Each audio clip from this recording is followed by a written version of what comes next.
Welcome to the first edition of Spoiler Alert. I am Giancarlo Sepulveda, along here with... Scott Yunker. Tonight, we're going to be reviewing Jane's Got a Gun. Yeah, we're going to be reviewing Jane's Got a Gun, and then we're going to tie that in with two other recent Western movies we've seen in the past couple months. Quentin Tarantino's The Hateful Eight and Inarritu's The Revenant. Two great movies. I saw them over break. You saw? Uh-huh.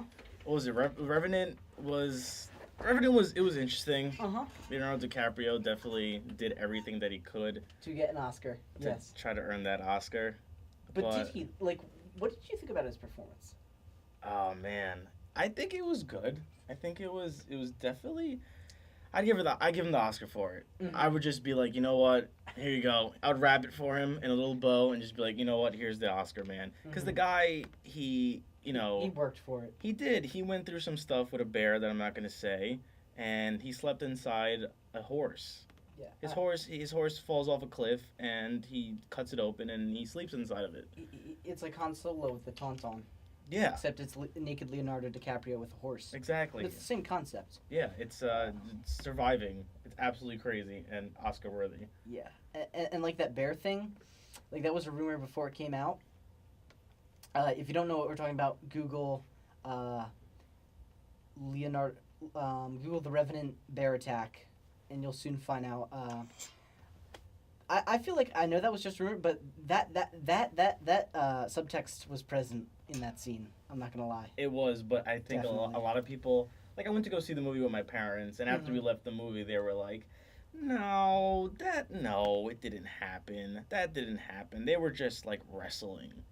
Like, nobody was actually getting hurt. And no, it happened. It actually happened. And it was a little, I didn't expect that. You gotta come from you gotta come from a serious place to be like, you know what? At this part, I want you pretend like you're getting, by a bear. Mm-hmm. That takes skill. I don't know. I don't think I can do that. Yeah.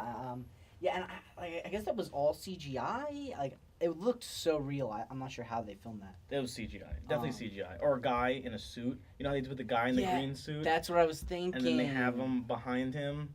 Yeah. That's probably what it was. Yeah, I almost feel like don't get me wrong. Leonardo DiCaprio's performance was great, but I almost feel like Tom Hardy did a better job. I feel like he was just great. I almost felt more impressed by his performance. I think so too. The guy, I mean, I've seen him in, what was it, Action, the Bronson, I almost called him Action Bronson, like the rapper. Yeah. He was in Bronson. Mm-hmm. That was nuts. I don't know if you've seen that. I haven't seen it. My friend raves about it. It's like wacky, right? Pretty nuts. It's one of those movies I don't know. I didn't watch it because I was like, oh my God, Bronson, I have to watch this. I watched it because it was, Hardy, and I wanted to see like what he was gonna bring to the table. But yeah, Tom Hardy, I just love everything he's in. I've yet to be disappointed. Right. All right. Let's get back to Jane's Got a Gun, though. Okay. That's our main course tonight. Yeah. Okay. So do you want to kick this off, or should I? Go for it. Okay. So Jane's Got a Gun. It had wide release this past Friday, and it has a lot of big names in it, but it is a relatively low budget movie. In fact, I checked its budget was less than half of that of The Hateful Eight. But it's got some big names. It's got Natalie Portman as the main character, Jane Hammond, and Ewan McGregor as the bad guy, Billy Bishop. That's actually That's actually. Does he? Ewan McGregor plays that? He plays that guy? You're on IMDb, right? They put the wrong name. They put the wrong name because he leads the gang's called the Bishop Boys. I like how you knew that. Knew that. I'm looking at IMDb and it says Colin McCann. Because I was on it last night, double checking. And I was like, this can't be right. But I think that's actually the name of his character from Trainspotting. Really? I could be wrong. Well, somebody messed up. And Joel Edgerton plays Dan Frost. Right? Which is the coolest name ever. Dan Frost. Dan Frost. Dan Frost, definitely somebody who was they were like, what do we call this guy? Dan Frost. It's great. It's and he did a great job. Last thing I saw him in was in Black Mass with Black Johnny Mass Depp, is which good. he was great in that. And you know what? When I saw him in this movie, I didn't even. It took me a minute to realize that he was also in Black Mass. And then when I thought about the fact that he was in Black Mass and how different he was from, like, in the two movies, it totally blew my mind. His performance was great. Mm-hmm. Oh, and yeah, did we mention who plays Dan Frost? Yeah, we said Joel Edgerton. Yep. And you know, Gian and I saw the movie together, and our friend pointed out that both Natalie Portman, Joel Edgerton, and Ewan McGregor, they've all acted before. They were in the Star Wars prequel movies. Yes. So it was this weird little reunion. Another interesting was that Natalie Portman was one of the producers, and Joel Edgerton was one of the writers. I don't know in what capacity, like that he had a role in writing it. But let's jump right in. So I guess we'll give the setup for the movie and dive in our feelings about it. So definitely, go ahead. I went into this movie. I hadn't seen a trailer. I knew nothing about it except the title, and I was in the mood for a Western. You know, it's funny. I had seen maybe 100 times because over winter break, I went to the movies with my mother like maybe 100 times. We did this thing. I don't know what. It started during Thanksgiving with Charlie Brown, and it went every Tuesday. We would go to the movie and see a different movie. Oh, that's awesome. And it just progressed. And every week we would see this trailer, and I would think to myself, you know what, like, I don't know how I feel about that. Because whenever you see a trailer, you definitely say like, "Oh, I want to see that," or "No, I don't want to see that." And I didn't. It didn't intrigue me at the moment. But I gotta say, when you invited me, it was worth it. Well worth it. Yeah, it's interesting. So I going into it, I'm like, oh, it's just gonna be blood and guts, just like a shootout. Jane's got a gun. She's gonna kill a lot of people. Exactly. That's not quite the case. It opens with her. She's like this frontier wife. And her husband stumbles back onto the ranch with 5 bullets in his back because the evil Billy Bishop gang's after them, and she's gotta protect her incapacitated husband from the gang. She feels she can't do it by herself, so she enlists the help of Dan Frost, who happens to be an ex-lover, and he's like, you know, a war hero from the Civil War, and he's gonna help her defend the ranch from these gangsters. And still, that sounds like an action-packed premise, but that action doesn't really come until the very end. And at the very beginning, it's very much like this. Would you say there's enough romance in it to call it a romantic drama? I'm almost hesitant using the word romance. I don't know. I don't think I would. I think the romance was really subtle. It was it wasn't up in your face. It was more of like a backstory of romance. Yeah.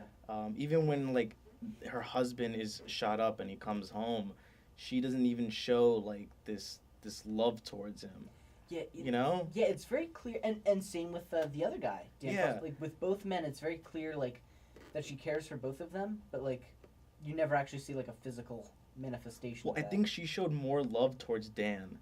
But we'll get to the point of why there's a defining moment where she becomes like a different person, and the person that she becomes is not capable of showing emotion the way she did with Dan. You know what? That's a very good point. I didn't even connect those dots, but that's a great point. Because they have those flashbacks where she's walking with Dan through like this meadow, and they're all happy, and it's like this happy Natalie Portman that like with the baby face. And then it goes back into the current moment, and you can see like the darkness and like the life that's been taken out of her. Yeah, for sure. And talking about those flashback scenes, I there was a couple of them I really loved. I loved the scene where they're in like the reeds. This scene where they're talking, and then they're in the middle of this wave of golden reeds. I know where I come from, we call them punks. I don't know if that's... I think that was it, yeah. That's what I meant. No, I said meadows because I have I have no idea. Yeah. Meadows or cattails. People have different names. Exactly. But that was gorgeous. And another scene where they're running more like a meadow or maybe like an orchard. And they burst out into the clearing, and there's a hot air balloon, and they take a ride in the hot air balloon. I thought that was amazing. I love that. You know what? I didn't even know that they had hot air balloons back then. Yeah. Mm-hmm. What, like, when did I want to look it up now. I know they were in, it was a pair of brothers. I believe they were French. And I know they, like, experimented by, like, sending up goats and ducks. Really? You know how many goats and ducks probably died? Yeah, who knows? Before they got it right, and then they sent up a human. But that was there was, like, that romantic moment where that's where the romance was. Yeah. And you could definitely see it. They were, like, kissing in this hot air balloon, and it was a beautiful moment. Yeah, it was great. Yeah. Oh, 1783. That's when hot air balloons became a thing. Oh, so they were around for about 100 years by the time. Yeah, I guess so. They turned the movie. Yeah. Wow. But so yeah, I guess should we bring up the point of where it goes from there after Jane's husband comes riding in with 5 bullet holes in his back. Yeah, and so this was kind of like my probably my main problem with the movie is based off the title of the movie and the very beginning. I thought that the story was going to be about this female character who is very independent. Like, I thought that was going to be the central thing, was that she's independent and she's capable and she's going to deal with this situation on her own. But once the audience is introduced to Dan Frost, he pretty much takes over the movie. And on one hand, I'm not complaining because Joel Edgerton did a great job. But on the other hand, it was a little disappointing to see Natalie Portman sidelined like that. She did, and I really thought that she was going to be that main character. Mm-hmm. I wanted her to be like a Kill Bill girl. Oh, definitely. Right? I wanted her to break down doors, and I wanted her to protect her children and protect her man and do everything that title like said she would do. Yeah, exactly. You know? And it was basically like, for lack of a better term, it was just like Jane just has a gun. Yeah. It actually did fit what was going on. Because all she did was just have a gun. Yeah. She didn't really do much with it. And, like, I thought, okay, like, she's got a gun. There's going to be, like, some climactic scene where how she gets a certain special gun. But no, it's just, like, her husband's gun. Yeah. She, like, borrows her boyfriend's gun. It's like, hey, can I borrow this? Yeah. And she goes to the trading post, and she gets bullets. And, like, that's where her personal agency ends. And she got some dynamite. Yeah, she picked up some dynamite. Which comes into play later in the film in a great scene. Oh, beautifully. I don't think I've ever seen it be used so well. So we're kind of like jumping around. We are a little bit. Points. So, but I'm thinking the show's called Spoiler Alert. Should we just full throttle, just spoil away, or no? Let's. I think we should keep going through. Okay. Because we're at a good point where she runs to town to go buy her dynamite and her bullets and stock up on, because her husband comes riding in basically and tells her that, this guy has shot me up. Billy Bishop and his gang are coming in. They're gonna come kill us. And that's when I got a little excited at that point, because I was like, oh wow, Natalie Portman's about to strap up and she's gonna ride to town. She's gonna get all her guns. She's gonna come back and take care of business. But she just rode into town, collected her stuff, and she got into a little tussle with this character that comes into play later on. Yeah, I don't remember his name. I mean, neither. He wasn't a huge character. He was just more of a low life in the town. Yeah, he I think he was one of the gang members, and I'm just gonna take a moment to talk about the gang members. Like whoever was in charge of costuming or design, I mean, they did a great job. They all have rotten teeth, and they've got scars, tattoos. I mean, they look skeevy. They're just grimy guys. They're disgusting. It's great. McGregor's the only one that's like not grimy. But that's cool because he's like the boss. He's like the guy that doesn't get his hands dirty. Exactly. And everyone else is, they're the ones that ride around taking care of business. Yeah, he's got a starched collar and his cigar and that mustache. Yeah. If you don't know what this mustache looks like, please go look it up. It's a very handsome mustache. It's well groomed. It's beautiful. Good. I thought it was fake, but everyone told me that it was real. But I guess it's real, because I guess he can grow a beard. I mean, he was Obi-Wan. That's true. He's Obi-Wan Kenobi. That's true. Just dye a little bit. Yeah. It was a little too black. Yeah, it was. A little too black. It was a little too black. I was like, They left that Just for Men a little too long. But so do you want to continue with the story, or do you want to talk about performances? Yeah, I think just a little more. Okay. I guess at least like a midway point where she recruits Dan, her ex-lover, to basically come help them because her husband is shot up and can't do anything. And he initially refuses. Like he's living out in the middle of nowhere, though fairly close to Natalie Portman's house because she rides there. Yeah. And like it's not even. I guess he's just a trapper or a rancher. I mean, he's not really doing much of anything except drinking. Yeah, exactly. I was he's about like to say this that. washed up drunk. He is. He's like a functioning drunk. Yeah, exactly. Like, yeah, and like it's like you have no idea how this guy makes his living. Like, but it's almost like they kind of insinuate that he's just like a gunslinger. Yeah. That he'll take care of business. Because she walks in looking for him, and she's like, "Yeah, I need you, help. I need a gunslinger." That's exactly what she says. She just comes right in, and I think it was. You don't really understand why she says no. She turns him down. Nobody really understands why in the beginning, but then it comes into play that it was an ex-lover, and that what had happened is that he went off to war, and he was gone for about 3 years, and I guess things happen, and she fell in love with this guy, and it turns out that she was also carrying Dan's child while he was away at war. Gave birth to this girl, named her Mary after his mother, and fell in love with this guy that was a part of the gang. And they took the daughter, they kidnapped the daughter, they sold her into like the sex slave cat house thing. It was absolutely insane. And this guy, her husband, what was his name? They called him Ham because his last name's Hammond. His name's Bill Hammond. They did Bill Hammond. Bill Hammond, played by was it Noah Emmerich? Noah Emmerich. He comes and saves her, saves the day, takes her home. They fall in love. They get married. What had happened is while while Jane was in the cat house, they had took her daughter and basically told her that her daughter was dead. They had killed her, but turns out later that she's not dead. Spoiler alert. They they fall in love, and then what happens is that Dan ends up coming back from war after they think that he's dead, but he's not. And I think they did a both job of both men in Jane's life, how they're like, there's not like a clear like good guy, you know what I mean? Right. They're both like pretty solid guys who like both have screwed up in the past, but like they're, you know what I'm saying? Like there's not like, oh, it's obvious that it's gonna be this guy because the guy's a tool. So I like that, and I liked how like the constant flashbacks, how like they gave you enough information to keep you on the edge.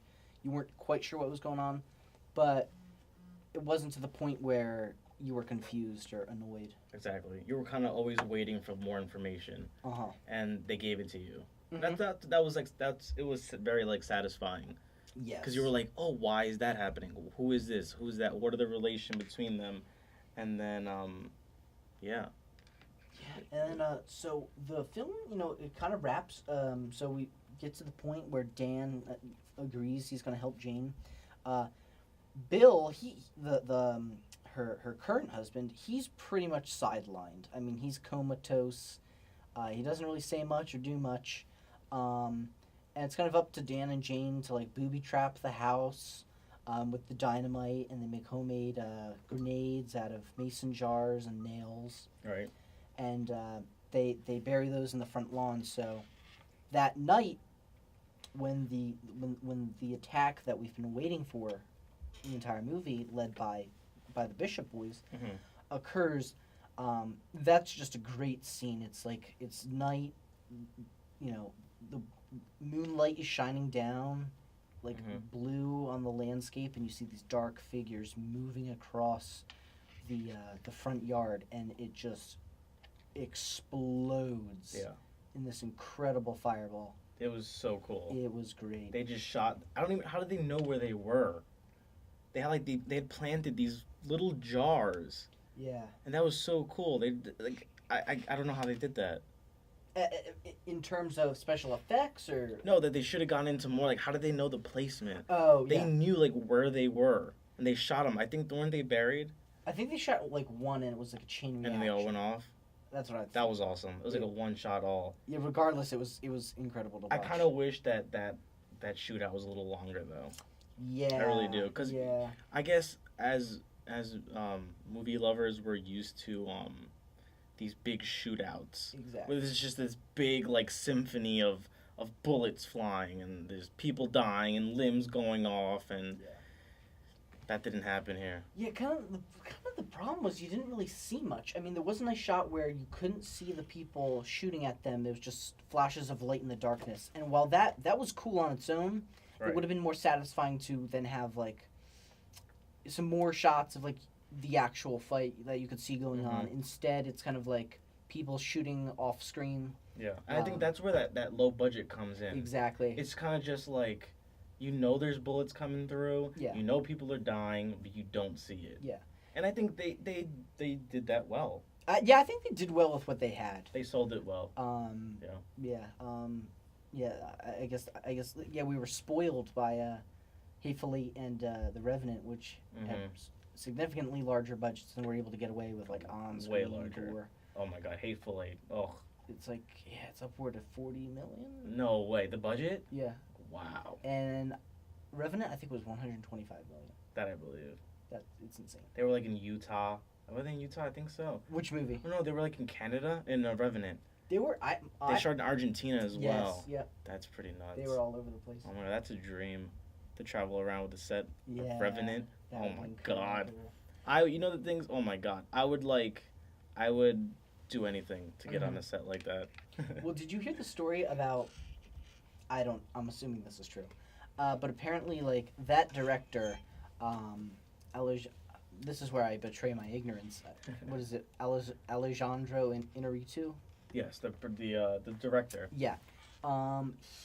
Apparently, like, you know, they're out filming that river scene in the opening of the film, and apparently he's just like this, like, you know, he's like, we're gonna do it all in one take, and it's gonna be natural light, and like he's like just pushing the cast and crew harder and harder, and he's just like, you know, on an ego trip, and apparently Tom Hardy just walked up to him and just knocked him out cold. No way. Yeah, yeah. No way.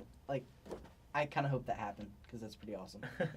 But yeah, oh my God, the lighting in that film the cinematography was absolutely ridiculous. It was just beautiful. That was the best part of the movie. Absolutely beautiful. I feel that movie was overhyped in certain respects. Like, I can believe that. It's gorgeous to watch. But the writing gets a little meat-headed and falls apart in some places where there's a lot of grunting. So much grunting. A lot of grunting. This guy Leonardo is just. If the Oscars were based off dialogue, I don't know. Yeah. I don't know. Yeah. But he can grunt very well. Yeah, he's a. We're not gonna hold that against him. He can get an award for grunting, best grunter of 2015-16. Yeah. It's just it's gorgeous. It is. It was a great movie. But I guess that's something that lacked. I guess in Jane's Got a Gun a little bit. I mean, it was a nice cinematography. I guess that's the best word. Nice, but it was nothing close to The Revenant. Yeah. And I guess that plays into budget as well. Yeah. Isn't that crazy? That the budget. I feel like that's a little nuts. I feel like you can, of course, budget's a major thing, but I feel like you should be able to do something nice without a massive budget. Yeah. Yeah. I mean, I guess it just comes down to, like, your capabilities. You know, your skill and, you know, knowing how to get the most out of with what you have. That makes sense. That's true. Because, like, imagination is unlimited, but your budget isn't, and you got to be. But I thought they did relatively well with what they had, and that explosion scene was great. Also, some of the establishing shots were great, but that location, that desert, is just like this desolate beauty, and I think you'd have to work hard to make it not look good. Right. That's true. That is true. Gian, we've been on the air for we're going on half an hour. So We are. We just keep rambling. So So you want to take a little break? we're gonna take a little break. Are we gonna go into a Gian's favorite or a Scott's favorite? We're gonna go into a Gian's favorite. We're going into a Gian's favorite. If you're listening, we are gonna play you "Bound 2" by Kanye West, but it's a remix to "Bound 2." So I hope you enjoy, and I hope you come back and listen to the second half of our show. Yeah. Did you take your bathroom break? Hope you did. Yep. I mean, because we didn't. Alrighty. So, after that break, I wanna segue into how Jane's Got a Gun and even the Revenant compare to the Hateful Eight, and so we're gonna start off. I want to start off this conversation with a sound bite from the Hateful Eight, a clip of the dialogue in that movie. Which I think was one of the best parts of that movie. So here is Tim Roth as the Hangman, talking with both Samuel L. Jackson's character and Kurt Russell's character. Here we go.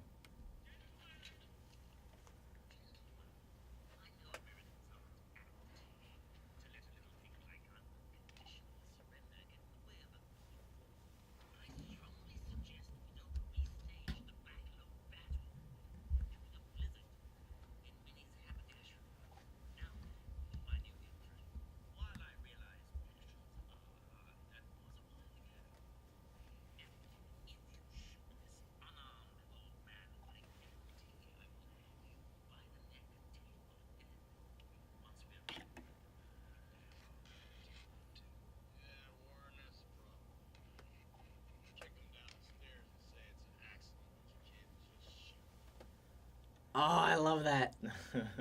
Yeah. Mini's haberdashery.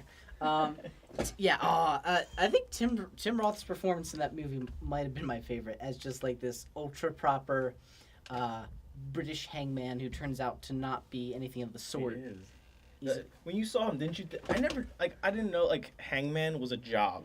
This man had cards. That was great. He went into his jacket pocket and pulled out card, and he was like, "I'm the hangman." He said, "So what do you do?" Yeah. I never knew that was a job, and it was so great. I loved him in it. I actually want to go see it again. Oh yeah, and now this movie was filmed on 70mm, and it was called The Hateful Eight Road Show, and you could go and see it in 70mm. I know I did. Now, did you, Gian? I did not. Oh, okay. I did not. I wish I did. 'Cause you had the intermission as well, right? I had the intermission, but my understanding was that an orchestra, a piece of music, was to play over the intermission. Did you get that? No, there was no intermission. Oh, because we had an intermission, No. but it was just dead silence. I went with my mom to a Regal Theater nearby, and we sat there for, what was it, like three and a half hours. 3.5 hours. We just sat there straight through. I think we went at like 11 o'clock in the morning. Oh. And we just sat. No, it wasn't 11. I think it was later, because I got into. Yeah, it was 11:30, and somebody texted me, and they were like, "Oh, can we hang out?" And I was like, "Well, you see, I'm in like my best friend Christina. She's probably listening right now. She texted me, and she was like, "Can we hang out?" And I was like, "I want to hang out, but the thing is, I'm in like this 3.5 hour long movie, and it doesn't seem like it's gonna end anytime soon." And she was like, "Why are you in a 3-hour movie?" But you know what? It was, oh my god, historical. Great movie. I'm surprised they didn't give even in digital give you an intermission, because you really? need it. What theater is this? You need oh, that's another story. I drove over an hour out of my way with my friend and my brother. My brother swears I almost got them killed, but that is not true. I had it under control. We went up to Cherry Hill, where they have a humongous. Okay. This is in Jersey. Yeah, in Jersey, okay. Cherry Hill, New Jersey. Humongous multiplex. It's like over 20 theaters in this one building. Oh my god. And they had it on film, and wow. I'm jealous. I was in heaven. I was loving it. Wow, why didn't they have that anywhere else? Well, it was weird. So it was, I think, because a lot of theaters are no longer equipped to play classic film. So I know certain theaters, they had to buy the equipment. Right. And I think and so, but yeah, if you went onto Fandango Mhm. or like one of those apps, they would show you like what theaters were playing in 70 millimeter, what were playing in digital. Right. But that was a great experience. And do you want to go on a tangent and just talk a little about exclusively the Hateful Eight? Absolutely. Okay, so I'm a pretty big fan of Tarantino, but I think I feel like everybody me is too. like Yeah. everybody's like Pulp Fiction, Yeah. or Reservoir Dogs, and those are great movies. Because I think these movies are so like well known. Yeah. They're just like these film staples where it's just They're cultural touchstones. exactly, and they're great.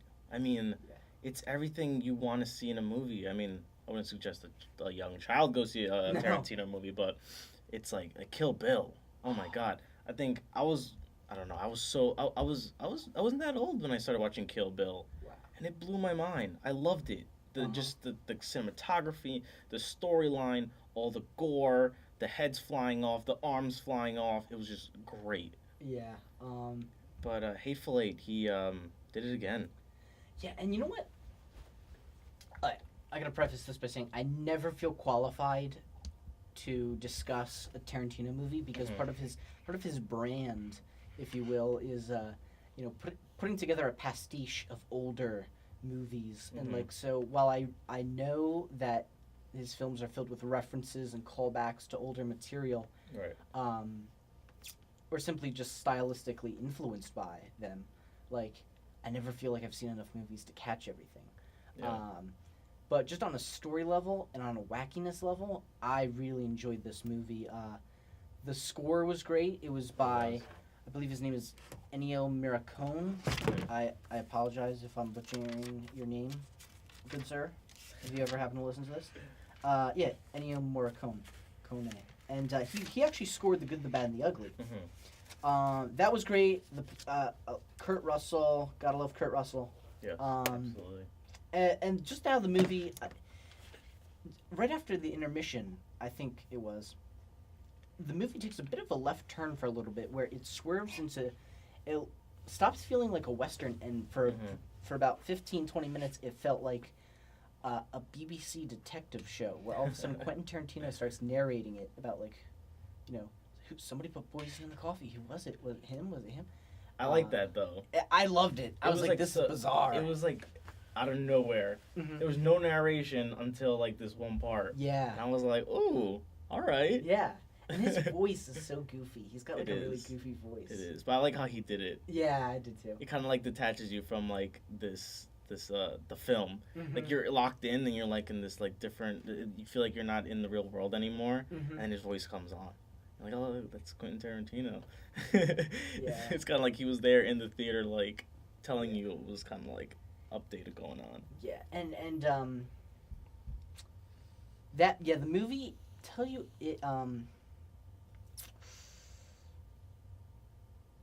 it both ended the way I thought it would and didn't.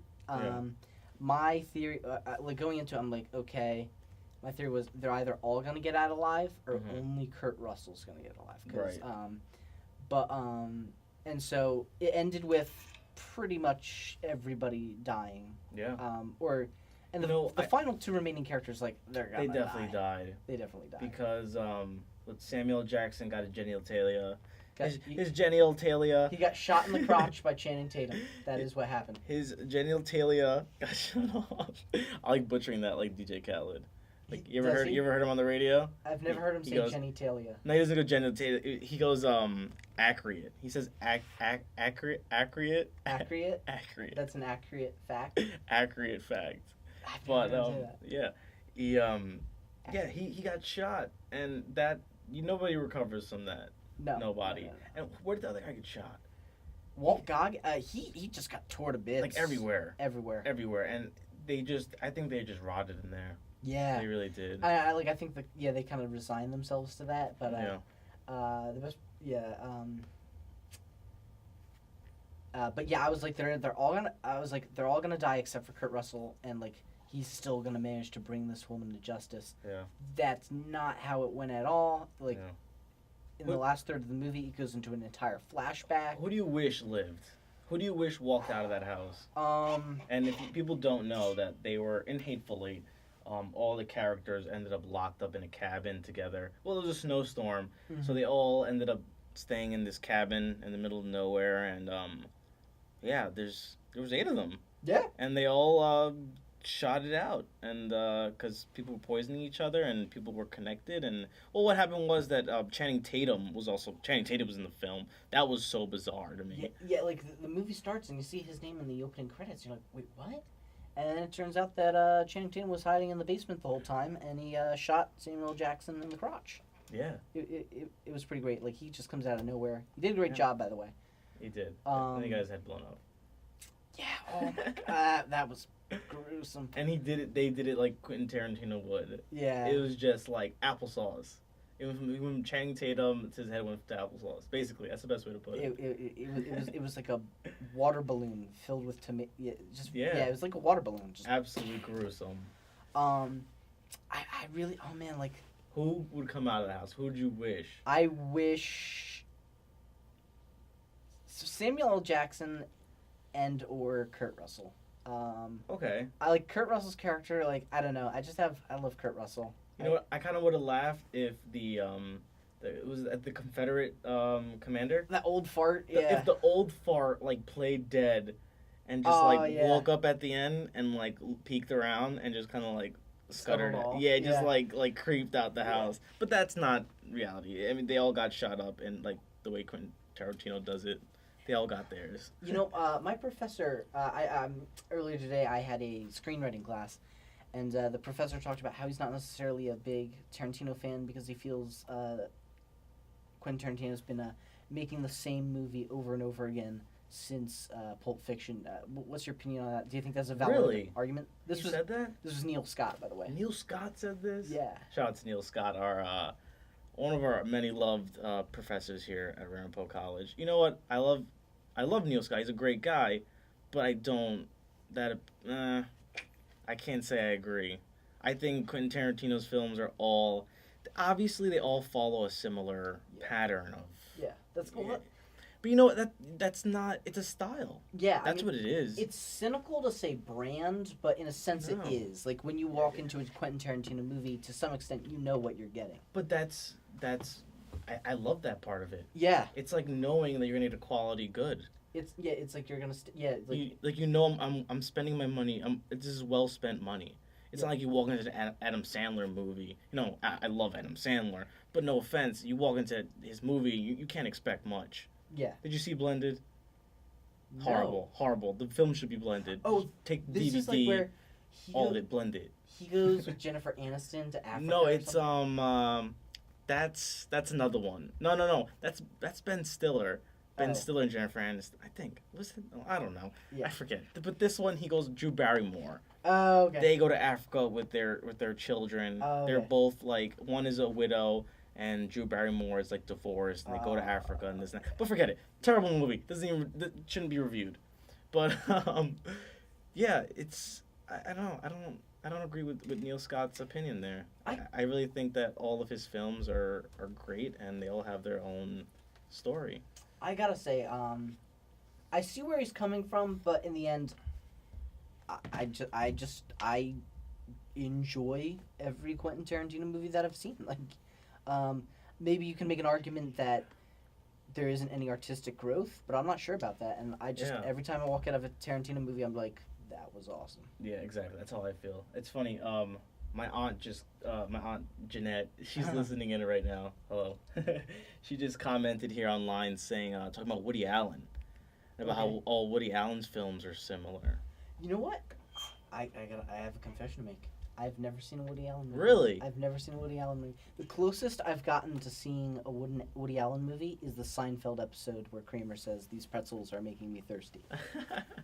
I've never seen a Woody Allen. No, he's very. I could see his definitely do fall. I feel like his do follow some type of pattern. Mm-hmm. They do, but not Tarantino. Tarantino, he delivers, man. That guy delivers. What do you think? All right, first of all, I have two questions for you. What do you think about Jackie Brown? People say it's his worst. I really like it. And what do you think about Inglourious Bastards, which people say, oh, that's his best. But I wasn't really feeling that much. I don't think it is, quite frankly. I don't feel like this is best either. I don't. I think it was good. It's one of those Tarantino films. Yeah. You know what I mean? It's a Tarantino film. It's not going to be bad. Yeah. But it also wasn't. I mean, everyone has their own opinion, obviously. But for me, no, just like you, it didn't catch me like that. The ones that catch me are Kill Bill. I'm in love with Kill Bill. I haven't seen Volume 2 yet. Oh, man. You have to. Which I heard is actually the better one. You know what? I think they're both, it's a story. They both connect and they're both equally beautiful. Well, I know he filmed it as one. And, because theaters didn't want to release, however, a 5-hour movie. Yeah. He split it up. I would have sat for a 5-hour Kill Bill, 5-hour Kill Bill movie. Oh, yeah. Oh, yeah. But, yeah, I saw Volume 1 and I was just like, where have you been all my life, Kill Bill? Me and my parents stayed up one night on Netflix, and we saw the first one, and back-to-back watched the second one. Yeah. That, I was like, yes. Nice. It was a good night. Yeah, so good. No, we're already on 9:15 right now. Do you want to take another break? Yeah, I think we're gonna take another break. Now we're gonna do Scott's favorites. We're gonna do my favorite, and you know what? I was bad and queue anything up, so you're gonna have to give me a second. What are you feeling, Scott? What are you feeling tonight? You know what? I did say what song I was gonna play. Let me just find it. So just for people that don't know, every week we're gonna be on here Tuesday nights at 8:30 to 9:30, and during our breaks we're gonna play some of our favorites. We're gonna play Gion's favorites, and we're gonna play Scott's favorites. Yeah. So we already heard Gion's favorite, a remix of "Bound to" by Kanye West. Bound to. Oh, that's great. I think that's one of Kanye's best songs. I think so. Whenever you say "Bound to," I just think of the James Franco and Seth Rogen. Seth Rogen. Yeah, I'm not gonna lie. That's what I think about too. I don't think about the Kanye and Kim. Yeah, I don't think about that video. Alrighty, so here we go. Young Blood, Naked and Famous.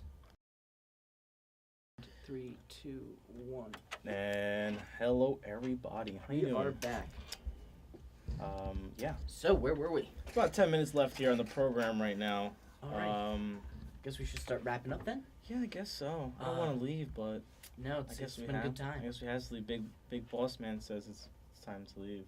Oh, and if there were viewers out there on the live stream has ended. I've been streaming from my Facebook page. All things must pass. All things come to an end. All right. So should I are we gonna quantify our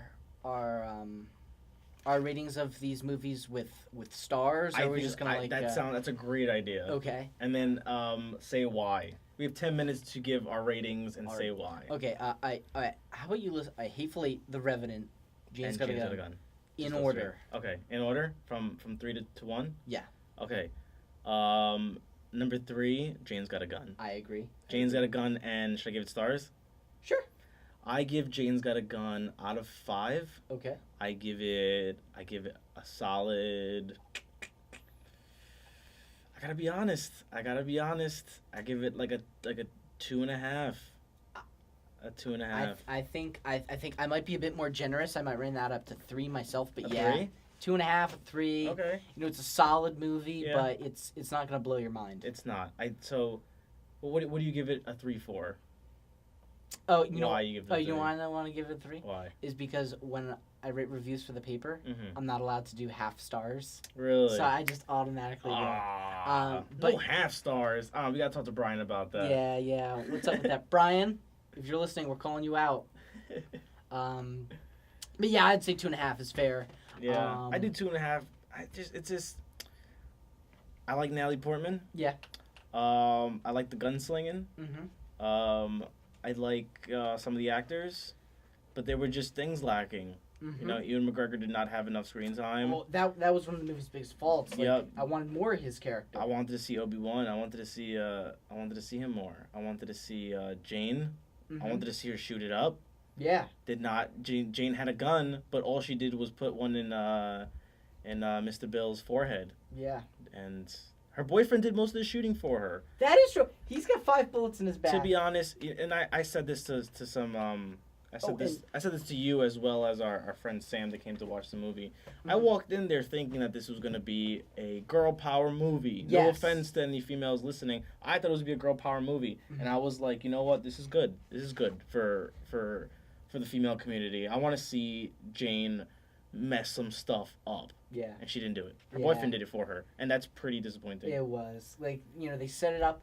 But besides the title, the very first 5-10 minutes of that movie, it's just her doing everything, and you think that sets the template for the rest of the film. Mm-hmm. That's not the case. No, it's not. Let's move on to the next one.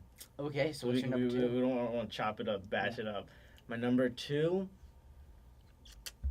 I'm gonna go with Revenant. Yeah. I'm gonna go Revenant, number 2. I think I'm with. Okay, I want to hear your reasoning. Okay. I think I agree with you, but I want to hear your I'm gonna go number 2, Revenant, because I felt. Okay, number 1, I'm gonna say the pros to it. Okay. The cinematography was amazing. Yes. Leonardo DiCaprio. Yes. His acting, great. Even though he was grunting most of the movie, Mm-hmm. it was great. Tom Hardy, great actor. The guy, he's just grimy and dirty, and this guy that you just completely hate. Even Leonardo DiCaprio's fake son in the film. His fake son. Fake son. You know what? Yeah. I give him props too. Yeah. He wasn't in there much, but he did well as well. And who's the other guy? Dom, the redhead. Yeah, we didn't give him props. Domhnall Gleeson. You know what? He's been kind of on this crazy Hollywood binge lately. He has been. He was in Frank. Mm-hmm. Which I believe that was an Irish movie with Is that Michael the one? Fassbender. The cover is this little He's got a. yeah, it's like a cartoon. Yeah, he wears this. Apparently, that fake head Yeah. Frank wears. Apparently, that's a real thing. Apparently, there's a children's show in Really? Scotland with this guy called Frank with that head on. That's interesting.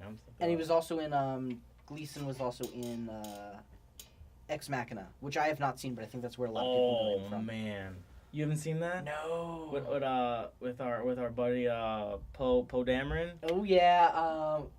He's Oscar Isaac. Oscar If Isaac. people don't know, Poe Dameron is Yeah. a loved new character in the Star Wars series, and portrayed by Oscar Isaac, and he's in Ex The man. Mechanica.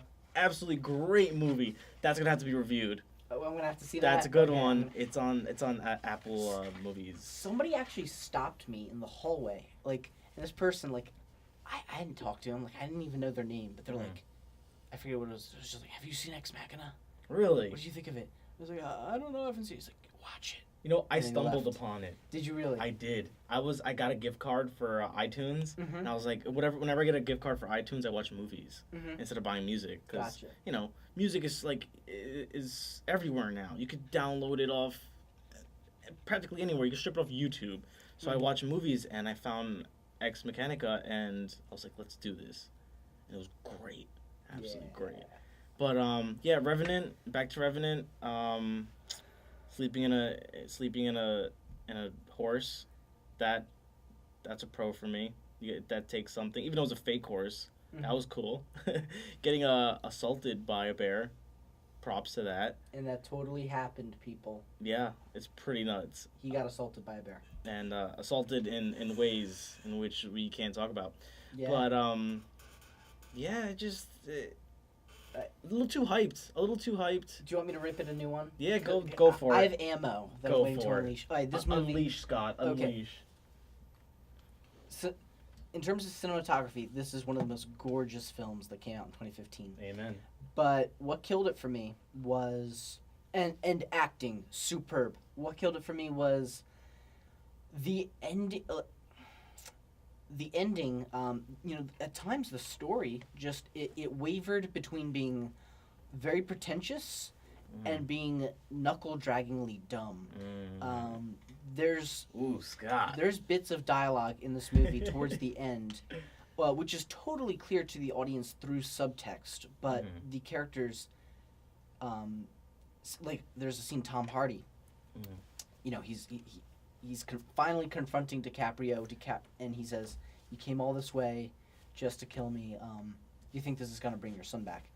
Or this is not going to bring your son back?" And that, coupled with some other lines, it was just so painfully obvious that the director could have left that as pure subtext, and the audience would have clearly gotten the message.